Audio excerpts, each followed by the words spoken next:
Cleopatra, the last pharaoh. The Nile shimmered under the golden Egyptian sun as Cleopatra VII, the last queen of Egypt, stood at her palace balcony in Alexandria. She was not only a ruler draped in jewels and silk, but also a woman of sharp intelligence, fluent in many languages, and skilled in the art of diplomacy.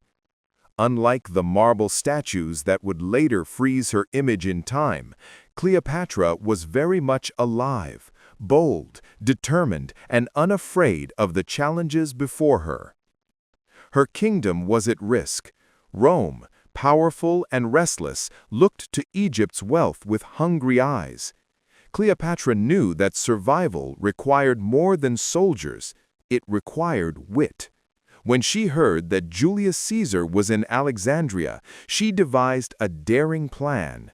Instead of sending a messenger, she had herself secretly rolled inside a carpet and delivered straight to Caesar's chambers.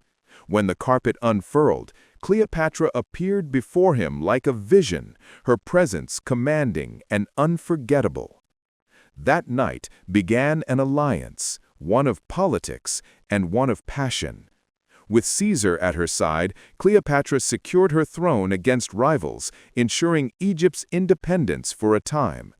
She later bore him a son, Caesarion, symbolizing the union of Rome and Egypt. But fate is rarely gentle with queens. After Caesar's assassination, Cleopatra sought another ally in Rome, Mark Antony. Their bond grew quickly, marked by both love and ambition. Together, they dreamed of ruling the East, of building an empire strong enough to rival Rome itself. Yet the Roman Senate, led by Octavian, saw them as a threat. The clash came at the Battle of Actium. Antony and Cleopatra's fleet faced Octavian's navy, but betrayal and poor fortune turned the tide. Defeated, they fled back to Egypt, their dreams collapsing like broken temples in the sand. As Octavian's armies marched into Alexandria, Cleopatra faced her final choice: humiliation as a prisoner in Rome, or death on her own terms. Choosing dignity, she arranged for a venomous asp to be smuggled into her chambers. Lying gracefully on her golden couch, she pressed the snake to her skin. Within moments, the queen who defied empires slipped into legend.